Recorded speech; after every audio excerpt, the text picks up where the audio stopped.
কি গো গিন্নি, বলি ভাত দেবে না নাকি? হ্যাঁ, দেরি হয়ে যাচ্ছে তো। ও যাচ্ছে যাচ্ছে, মা মেয়েতে একটু যে কথা বলবো তাও হবে না। বলি আমি বেরিয়ে যাবার পরে যত খুশি কথা বলুন না মা, আমার তাতে বিন্দুমাত্র আপত্তি নেই। দিদি দাঁড়াও দাঁড়াও, আসলে মাকে শাড়ি বেচতে দিচ্ছিলাম। শাড়ির ব্যাপারে একটু সময় তো লাগবে, তাই না? সামনে তো কোনো পার্বণ নেই, তাহলে উনি শাড়ি কিনে অহেতুক ব্যয় করছেন কেন বলো তো? ওমা, উনি ব্যয় করবেন কেন? তাহলে তুমি আছো কি করতে বাবা জীবন? বলি মেয়ের বাড়িতে এসেও যদি নিজেকে শাড়ি কিনতে হয় তাহলে আর মা, তুমি এত ভাবছো কেন? তোমার যে কটা শাড়ি পছন্দ হয়েছে নিয়ে নাও নিয়ে নাও, উনি তাঁতিকে মোহর দিয়ে দেবেন। হ্যাঁ, না, এ কি আমি কেন দেবো? মিছিমিছি উনি এখন কিনবেন শাড়ি আর তার দাম মেটাবো আমি? হ্যাঁ, জামাইয়ের একই রূপ দেখছি। আমি কি না তার মাতৃসম, আর আমার প্রতি এমন অবিচার? তুমি আমার মাকে এভাবে কাঁদালে। যাও যাও, শিগগিরই মায়ের কাছে ক্ষমা চাও। হ্যাঁ, কি মা, হ্যাঁ তুমি সকাল সকাল কাঁদছো কেন? জামাই অপমান করেছে। চল চল বাবা চল, আমরা এখান থেকে চলে যাই। ছি ছি ছি ছি ছি ছি ছি ছি, আমার মায়ের 2-3খানা শাড়ির দাম দিতে হতো বলে তুমি এমন করলে? মা যে এখন বাড়ি থেকে চলে যেতে চাইছে। আচ্ছা বাড়িতে তোমরা সবাই মিলে কি নাটক শুরু করলে বলো তো? ও এই ব্যাপার, শাশুড়ি মাকে 2-3খানা শাড়ি আর ছোট ভাইয়ের সুমান শালককে সাহেবের মতো প্যান্টুলুন কিনে দিতে হবে বলে জামাই বাবুর এত রাগ। বাবা কি কিপ্টে রে বাবা। কি? সাহেবদের মতো সাহেবদের প্যান্টুলুন? হ্যাঁ? হ্যাঁ তো খুব ইচ্ছে ছিল, বহু দিনের ইচ্ছে, কিন্তু অনেক দাম বলে না ওই বানাতে দিতে পারছিলাম না। তবে এখানে এসে ভাবলাম বানিয়েই নি, জামাই বাবু দাম মিটিয়ে দেবে। কি জামাই বাবু? কি সর্বনাশ! না আমি দেবো শাড়ির দাম, না দেবো আমি প্যান্টালুনের দাম, তোমরা যা খুশি করো। হ্যাঁ। মা, আমার প্যান্টুলুন মা। তুমি আমার মা ভাইকে এভাবে কাঁদালে। যাও, আজ তোমার খাওয়া বন্ধ। হ্যাঁ, অনেক হয়েছে, থাক, দরকার নেই আর খেয়ে, আমি চললাম।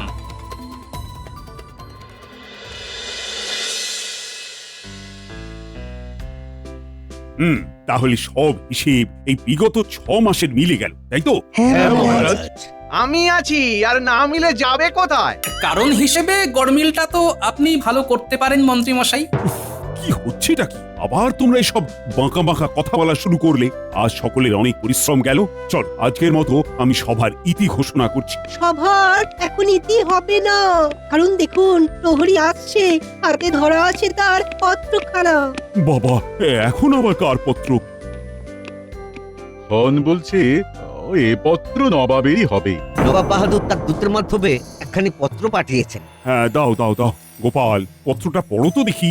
মহারাজ, নবাবের পত্র তো, জানি না কি আছে ভিতরে, তাই চলুন এই পত্রটা ছাদে গিয়ে পড়ি। বাইরে বেশ হাওয়াও দিচ্ছে, আর পত্রের ভেতরে কিছু মারপ্যাচ থাকলে হাওয়ায় মাথা খুলবে ভালো মহারাজ। তবে তাই হোক, তাই হোক। তাই হোক।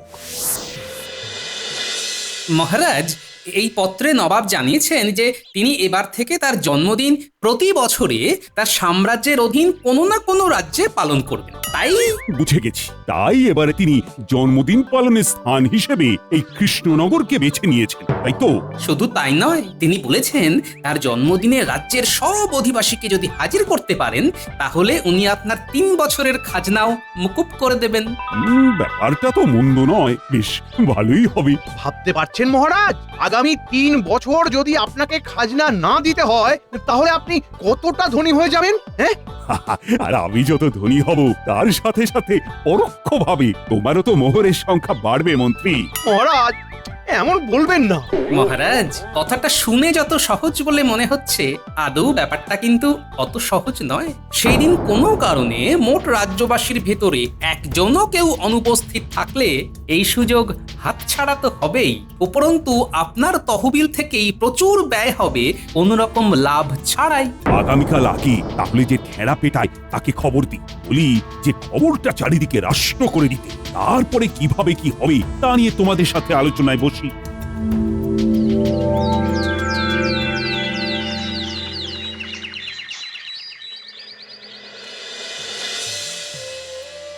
রানী, তুমি আজ নিজেই পেয়ালা নিয়ে আসলে। হ্যাঁ, ভাবলাম আপনার সাথে গল্প করতে করতে একসাথে চাটা খাবো আজ।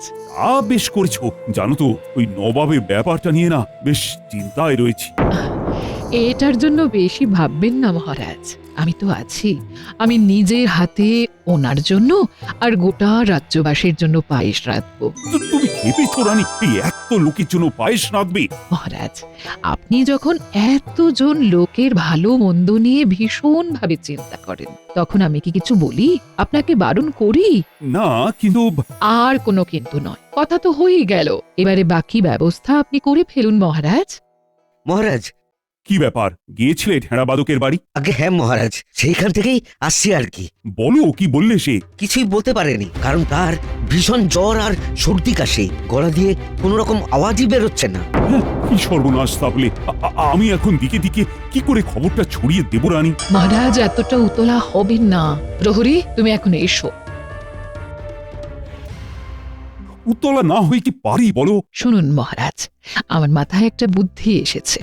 কি বুদ্ধি রানী, বলো তো একটু শুনি। আপনি বরং আপনার সভাসদদের ভেতরে 4 জনকে বার্তাবাহক হিসেবে কাজে লাগান মহারাজ। তারাই রাজ্যের চারদিকে খবরটা ছড়িয়ে দিক।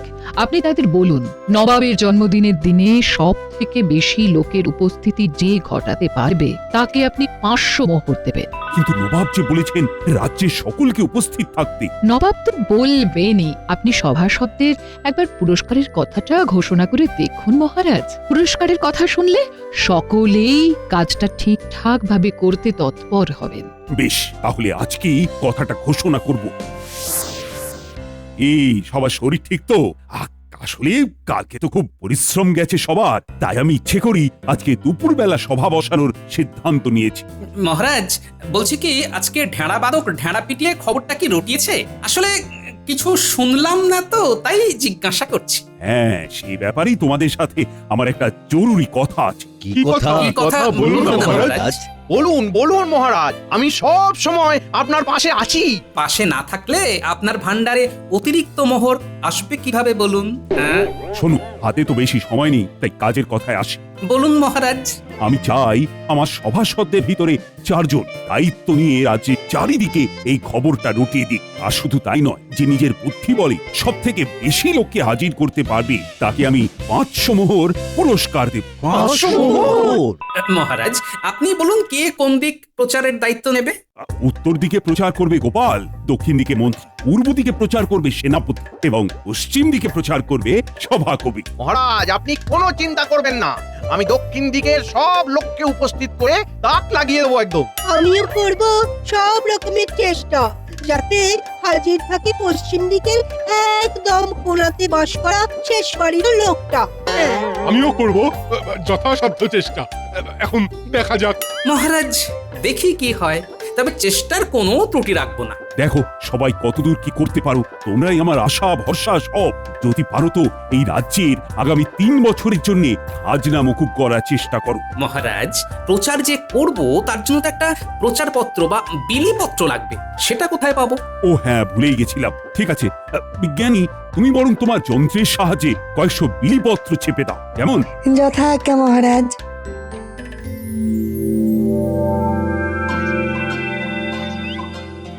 কালকে ভোরবেলায় উঠেই বেরোতে হবে, না হলে আবার দেরি হয়ে যাবে। গোপাল দাদা, ও গোপাল দাদা, একটু শুনে যাও। আজকে মিষ্টি নেবো না রে ভোলা। মিষ্টি দিতে হবে না গো, কিন্তু তোমার শ্যালকের মিষ্টি খাবার দামটা তো দিয়ে যাও। কি, আমার নাম করে সে মিষ্টি খেয়ে গেছে? হ্যাঁ, দাও দাও দাও, 6 মোহর দাও দেখি। আজ আমার একদিন কি ওর একদিন, মজা দেখাচ্ছি ওর।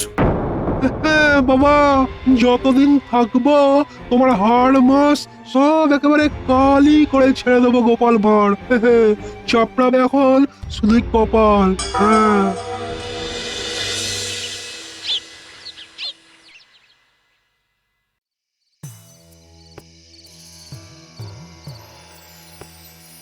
গিন্নি, ও গিন্নি, দরজা খোলো। গিন্নি, আসছি, হ্যাঁ।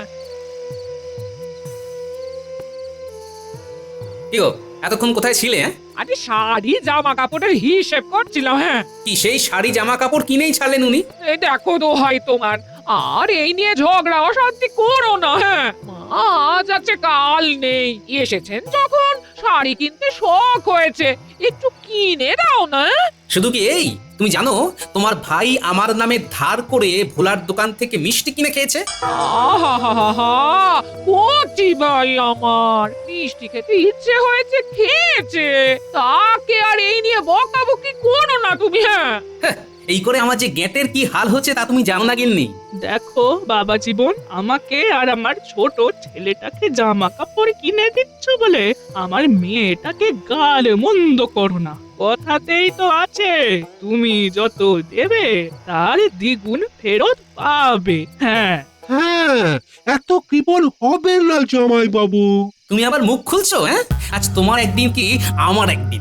এই না না, একদম রাগারাগি করবে না, যাও জামা কাপড় ছেড়ে এসো, খেতে দেবো, যাও, হ্যাঁ। দাও গো গিন্নি, খেতে দাও, কাল আবার অনেক সকালে বেরোতে হবে। কেন, কালকে কি আছে? ও, তোমায় তো তালে বলে বলাই হয়নি। নবাব এবারে আমাদের কৃষ্ণনগর রাজ্যে ওনার জন্মদিন পালন করবেন, তাই তিনি চান ওই দিন যাতে সকল রাজ্যবাসী উপস্থিত থাকে। বাবা বাবা, বলি সকল রাজ্যবাসী উপস্থিত থাকলে উনি কি কিছু পুরস্কার দেবেন নাকি? হ্যাঁ বলেছেন, আমাদের মহারাজ যদি ওই দিন সকল রাজ্যবাসীকে উপস্থিত করাতে পারেন তাহলে আগামী 3 বছর আর আমাদের রাজ্যকে খাজনা দিতে হবে না। কিন্তু একই দিনে সবাইকে হাজির করা তো খুব কঠিন, মহারাজ কি করবেন তাহলে? আমরা আছি কি করতে গিন্নি, মহারাজ আমাকে, মন্ত্রীমশাইকে আর ওদিকে সেনাপতি এবং সভাকবিকে রাজ্যের চারদিকে নিজ বুদ্ধির সাহায্যে সব লোকজনকে ওই দিন হাজির হওয়ার জন্য রাজি করানোর দায়ভার দিয়েছেন। ও বাবা, তাহলে তো ভীষণ গুরু দায়িত্ব তোমাদের উপরে। মহারাজ বলেছেন যে এই কাজে সফল হবে, অর্থাৎ 4 জনের ভিতরে যে সব থেকে বেশি লোককে উপস্থিত করতে পারবে তাকে 500 মোহর দেবেন পুরস্কার হিসেবে। হ্যাঁ, শুনুন জামাই বাবু, শুনুন, যদি মানে আমি আপনাকে এই কাজে সাহায্য করি আর তার ফলে আপনি 500 মোহর জেতেন, তাহলে তার অর্ধেক মোহর আমাকে দেবেন তো? দুঃখে করো রঘুবীর, তোমায় আর সাহায্য করতে হবে না। এমনিতেই এই কদিনে আবার গ্যাট যা খসিয়েছো তার কি বলবো। ভালো মানে কাজের কথা বলতে গেলাম, তা না 4টে বাজে কথা শুনিয়ে দিল। কি করব বলো, উপায় তো নেই। আপনার মতো লোক যাতে আমার শত্রু কপালেও না জোটে, সত্যি বলছি। বেছে বেছে জামাই এনেছি বটে, মেয়েটা যে কি করে ঘর করে। উফ।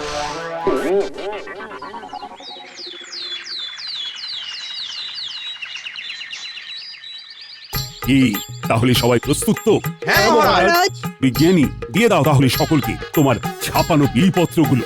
হ্যাঁ মহারাজ দি। বাহ বিজ্ঞানী, করেছো কি? হ্যাঁ, সব বিলিপত্রের উপরে সংখ্যাও উল্লেখ করে দিয়েছো। হ্যাঁ, তাহলে লেগে পড়ো সকলে, দেখি রাজ্যের জন্য কে কি করতে পারো।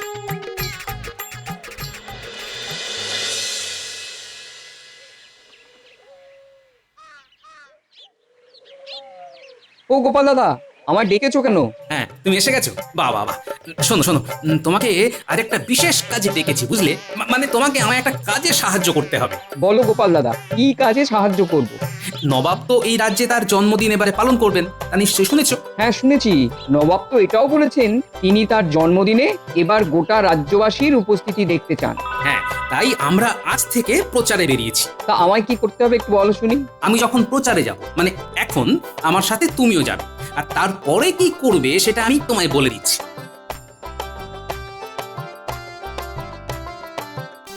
আচ্ছা গোপাল দাদা। বাড়িতে কেউ আছেন? কি চাই?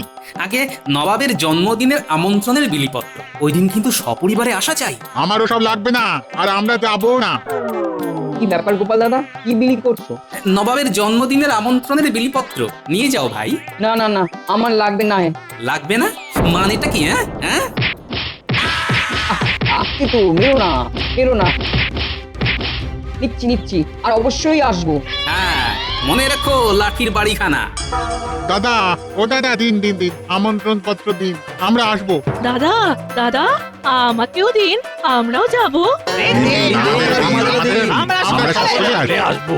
আপনারা সকলে ওই দিন মনে করে চলে আসবেন, না হলেই কিন্তু পিঠে পড়বে দুমদাম লাঠির বাড়ি।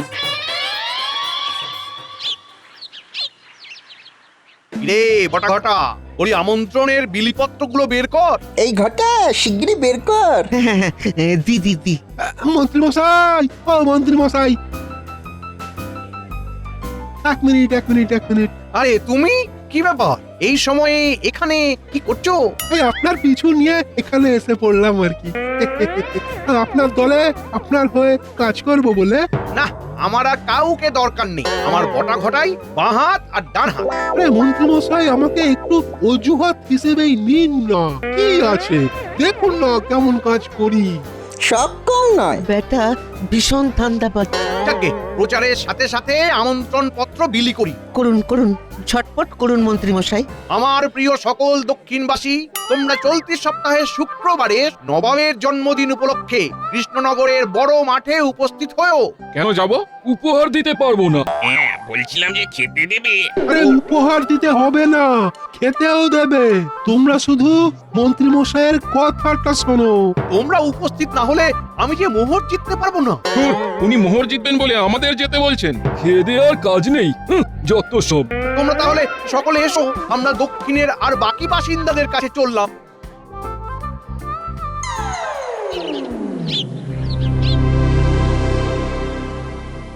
শুনুন মন দিয়ে পশ্চিমের সকল আপামর অধিবাসীগণ, দয়া করে চলতি সপ্তাহের শুক্রবারই নবাবের জন্মদিনে হাজির হয়ে করবেন নিজ নিজ আসন গ্রহণ। যাব খেতেও দেবে। বেশ যাবো। কি গো, খুব ক্লান্ত মনে হচ্ছে। এই দালানে বসে বসে ঢুলছো যে। হ্যাঁ, খুব ক্লান্তি গেছে গো, তবে কাজ খুব ভালো হয়েছে বুঝলে। আসলে যা একখানা ফোন দিয়ে এটেছি না। আমি তো জানি তোমার মাথা ভরা বুদ্ধি গিজ করছে। কিন্তু এই তুমি তো ঘরের ভেতরে একটু বিশ্রাম নিলে পারতে। আর ঘর বাড়িতে তো কাকপক্ষী বসার জন্য নেই, তো আমি কোন ছাড়। দেখো দেখো আমাকে নিয়ে কি সব যা তা বলছে গো। যা তা নয়, একদম ঠিক কথাই বলেছি। এই, একদম ঝামেলা নয়, সবাই চুপ। বলছি খেতে চলো। হ্যাঁ, ইলিশ রেখেছি, ইলিশ তোমার জন্য বড় 2খানা টুকরো তুলে রেখেছি। আহা, তোমার হাতের রান্না ইলিশ। এই মেয়ে, বলি জামাইয়ের ভোম্বলের মতো চেহারাখানা দেখ, ওকে খবরদার 2খানা মাছ দিস না। তার চেয়ে বরং তোর ভাইকে দে, ওর চেহারা একটু লাগুক। দূর বাবা, খাবই না, যাও।